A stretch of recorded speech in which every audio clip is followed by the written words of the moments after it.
Chapter 1: The Abandoned Dreamland Park. Dreamland Park was once the pinnacle of joy and excitement in the small town of Eldridge. Built in the 1950s, it boasted a collection of thrilling rides, charming carnival games, and delightful food stands. Families would flock to Dreamland for a day of laughter and fun. However, a series of tragic accidents led to its closure in the late 1980s. Since then, it has stood abandoned, shrouded in a veil of mystery and darkness. Local legends speak of the park being cursed, and many believe it to be haunted. Over the years, rumors of ghostly sightings, strange noises, and eerie occurrences spread, and Dreamland Park became a forbidden place, avoided by all but the most daring or reckless. Chapter 2: The Dare. On a chilly autumn evening, a group of friends, Sarah, Mike, Jess, and Tom, gathered around a campfire in Sarah's backyard. As the conversation turned to ghost stories and local legends, Dreamland Park inevitably came up. Tom, always the adventurous one, proposed a challenge: spend the night in the haunted park. Initially, the others laughed it off, but as the night grew darker and the stories more chilling, curiosity and peer pressure got the better of them.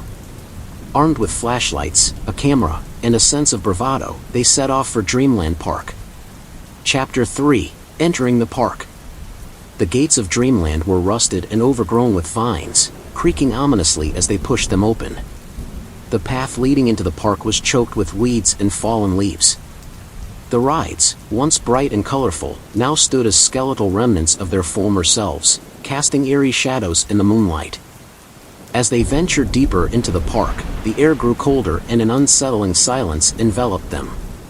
They set up a small camp in what used to be the central plaza, surrounded by dilapidated food stands and toppled benches. Chapter 4: The First Encounter. As midnight approached, they decided to explore. Sarah and Mike headed towards the old roller coaster, while Jess and Tom went to check out the Ferris wheel. The roller coaster, once a favorite ride, now looked like a twisted metal monstrosity. Sarah shone her flashlight on the tracks, and Mike climbed into one of the cars. Suddenly, the car jerked forward, moving slowly along the tracks without any power. Mike jumped out, pale and shaken. Meanwhile, Jess and Tom reached the Ferris wheel. They were startled by the sight of it slowly turning, even though there was no wind. Jess raised her camera, snapping pictures, when they heard a child's laughter, soft and eerie. They spun around but saw no one. Chapter 5: The Haunted Funhouse. Regrouping at the Central Plaza, they decided to investigate the Funhouse, one of the most infamous attractions in Dreamland. The entrance was a gaping mouth of a clown, its paint faded and chipped, but still menacing. Inside, the air was thick and stale, the mirrors cracked and fogged. As they navigated the labyrinth of the funhouse, distorted reflections of themselves appeared and disappeared in the cracked mirrors. Whispers echoed around them, growing louder and more frantic. They tried to leave, but the funhouse seemed to twist and turn, leading them deeper instead. Suddenly, a mirror shattered, and a shadowy figure stepped through, reaching out with long, bony fingers. They screamed and ran, finally bursting out into the open air, their hearts pounding and breath ragged. Chapter 6: The Ghostly Carnival. Desperate to understand what was happening, they decided to split up and search for clues. Jess and Tom headed towards the bumper cars, while Sarah and Mike explored the haunted house. The bumper cars were covered in rust, and a thick layer of dust blanketed everything. As Jess and Tom approached, the cars sprang to life, crashing into each other with violent force. They heard screams, painful, tormented screams that echoed through the empty lot. In the haunted house, Sarah and Mike found old newspapers and photographs strewn across the floor. The articles detailed the accidents that led to the park's closure: a child falling from the Ferris wheel, a worker crushed by the roller coaster, a fire in the funhouse. As they read, ghostly figures began to materialize around them, their eyes empty and hollow. Chapter 7: The Keeper of Dreamland. Gathering in the Central Plaza once more, they were confronted by an old man in a park ranger uniform. His eyes glowed with an unnatural light, and his presence exuded a chilling cold. "You shouldn't be here," he said in a voice that seemed to echo from the depths of the grave.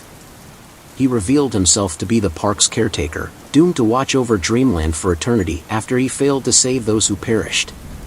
The spirits of the victims, trapped in the park, were seeking vengeance and solace.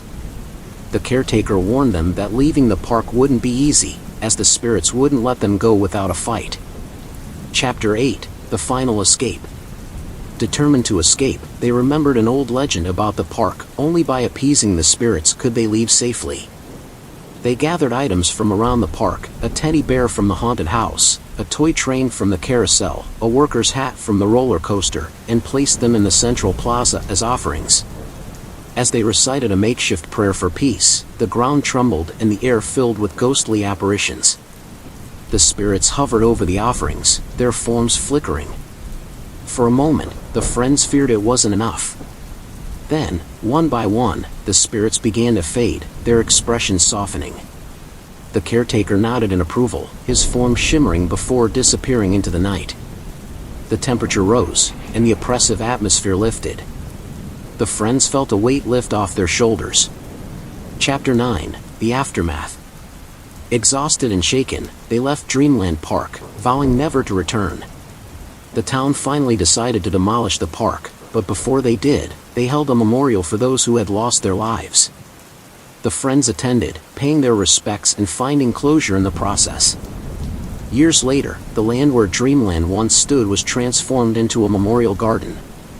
The spirits were finally at peace, and the legend of Dreamland Park lived on as a tale of caution, bravery, and the thin veil between the living and the dead. Even though the park was gone, the friends couldn't shake the feeling that they were being watched. Occasionally, on quiet nights, they would hear a faint, eerie laughter or see flickering lights in the distance, reminding them of the haunted park and the terrifying night they spent there.